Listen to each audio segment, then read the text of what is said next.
Welcome into the New Orleans Saints podcast. You'll hear from players, coaches, broadcasters, and writers that cover the NFL on a daily basis.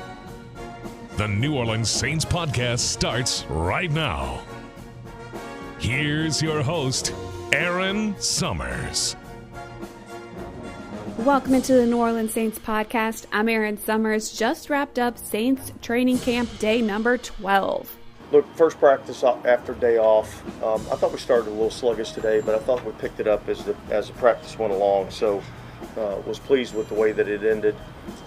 We got one more install really to basically get pretty much everything in prior to the first game. All the different situational type stuff. We had short yardage today. We'll hit goal line tomorrow, and so we'll have everything in by the time we get to Arizona for the preseason game. With the first preseason game approaching, Coach Allen said the team will go through their install for the Cardinals game after walkthrough on Thursday. Then it will be off to Arizona Friday. There are still a ton of position battles taking place, spots up for grabs. Wednesday, the Saints brought in safety Justin Simmons for a visit. The two-time Pro Bowler, former Bronco, is a free agent and has a relationship with several coaches who are on the Broncos staff. Defensive coordinator Joe Woods and defensive back coach Marcus Robertson. DA said they are still looking for another safety to start alongside Tyrann Mathieu. I don't think we're set at that position opposite of Tyrann. I mean, I think, we got several guys that are competing. All of them have things that they do well. All of them have things that they have to improve on.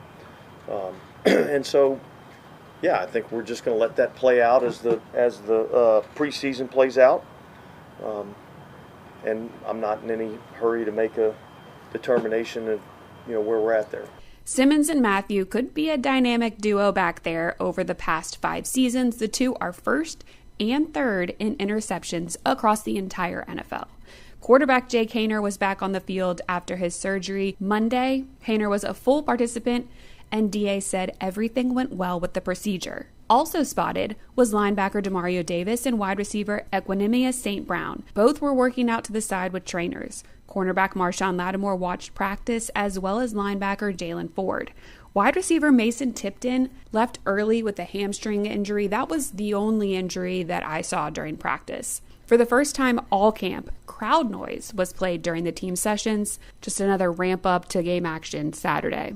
And on the field for the first time was recently signed linebacker Mike Rose. Rose had his initiation of 40 up-downs at the start of practice. Willie Gay Jr. jumped in and did them alongside him as the two played in Kansas City together.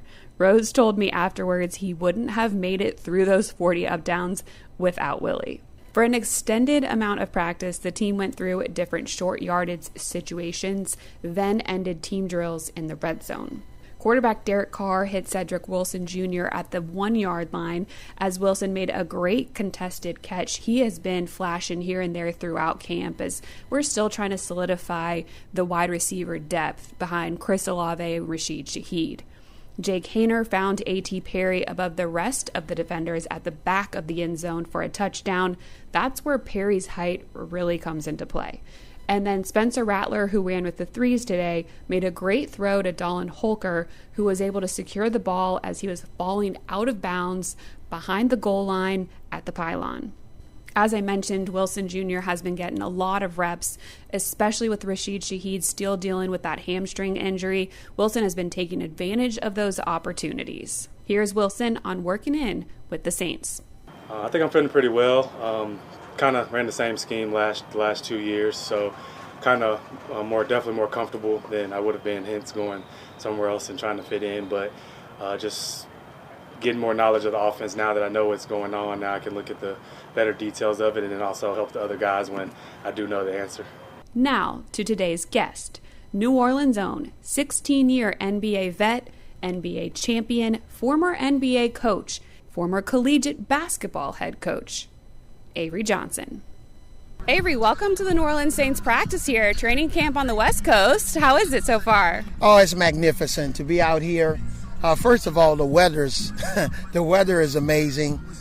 We get some of the same weather that you guys get in New Orleans and Dallas where I live.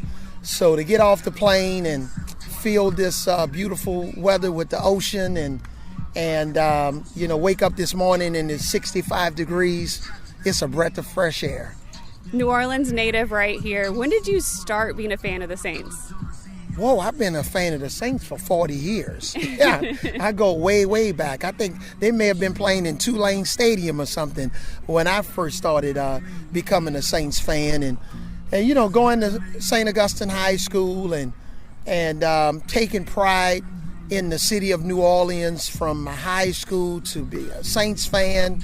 And all of the years when the Saints weren't very good, we were still right there supporting them. So when we turned the corner, it was very gratifying. You mentioned that you went to St. Aug. A couple players here today, Tyrann Mathieu being one of the most notable. What's your relationship like with him? Yeah, we talked. I had a couple of the guys that came over. Who else was it? Stanley Morgan? Yeah. Stanley Morgan, Tyrann, they all come over. They know the code word. They say, "What's up, Purple?" That's how we greet each other. And it's just great because our alumni, we take a lot of pride in it. I think we have one of the most active high school alumni in the nation. I can go anywhere in this country, from California to New York to New Orleans to Seattle. And whether I'm in airports, restaurants, somebody's always saying, "What's up, Purple?" So it's just a thrill, and I'm glad that those guys are going to be major contributors for the Saints. Yeah, the Saints, obviously a very well-known brand as well. You mentioned "What's up, Purple," but you see Saints fans everywhere. In your career across the NBA, how often did you see Saints fans? Oh, all the time. It's another thing. Like this year when the Saints come to Dallas to play against the Cowboys, we're going to take over the stadium, AT&T Stadium, because we travel well. And, I catch 3 or 4 games a year, whether a combination of at home or on the road. I have a very, very strong relationship with Saints ownership. Miss Gail Benson and obviously Dennis Lauscher, Mickey Loomis, Coach Dennis. It's just been a thrill that they welcome me in to the franchise and pretty much give me carte blanche. And it's a great feeling. But I really love how well we travel as Saints fans and support our team from New Orleans to when we go on the road. What are you looking forward to about this upcoming season? What are you expecting from the team? Well, I'm expecting playoffs for sure. Yeah, okay. We're a playoff team. And I just think the key is going to be our quality depth. It's not just the starters, but the supporting players, the rotational players. Chase Young looks phenomenal. If he can just stay healthy, he provides that depth, especially opposite Cam Jordan on the line. We got some other guys that we can rotate in. Our first-round draft pick, 75. I'm still working on pronouncing his name. You have the pronunciation? Taliese Fuaga. Taliese Fuaga. Yes. All right. I like how the big fella looks. So to get him out there on, first play of the game, in the lineup, contributing. I love Derek Carr's leadership. He seems to be a lot more comfortable this year. And I love how he's, basically leading the team and the players, communicating with them a lot more. So, again, I'm very excited. I don't have unrealistic expectations, but I definitely expect us to make the playoffs. Of course, have to. Got to get back there. In your years watching the Saints, how often have you come out to training camp? Oh, I've been to training camp, I would say over the last... since 2006, when I really started reconnecting with the team in person because I had a job. Yeah. I would say every other year I would spend time in training camp. I gave them a speech in training camp in Jackson, Mississippi in 2006. We went to the NFC Championship. I came back and gave them a speech in 2009. That's the one. Yeah. Before the season, I gave them the part 1 of my speech, and I told them I was going to give them part 2 in Miami on Super Bowl morning, which we did, and we won the Super Bowl. So I would say, I've probably been to camp, 10 times, and I've probably given the team a speech 5 times. Okay, so any speeches this time around? Are we okay? Oh, yeah, right. I'm giving them a speech today right before their team meeting, and very excited about it. It's never really long. It's nothing that's really rocket science. It's basically confirming what they already know. Speaking from my previous experiences as a player, a coach, and being around the Saints teams to know, what's positive habits and negative habits. So that may be one thing that I may say that they say, oh, I didn't know that. But for the most part, they'll know what I'm talking about, and it's just confirming what they already know. They're just hearing it from a different voice. How much does basketball correlate to NFL and what it requires as a player? Basketball just doesn't correlate to NFL. It parallels sports and life. I'm in the private equity real estate business now. I'm coaching a different team. I'm on air working with a team of folks doing college basketball, doing March Madness. We still have to work as a team, but as an individual, I still must be prepared. I got to be coachable. I have to make sure that I'm on time and early, and discipline. So communication. So a lot of the things that we talk about in basketball, it really parallels what happens in football, baseball, and in life. Got to bring up one of your own, Herb Jones. If we're talking basketball here, you were the head coach at Alabama, brought him in.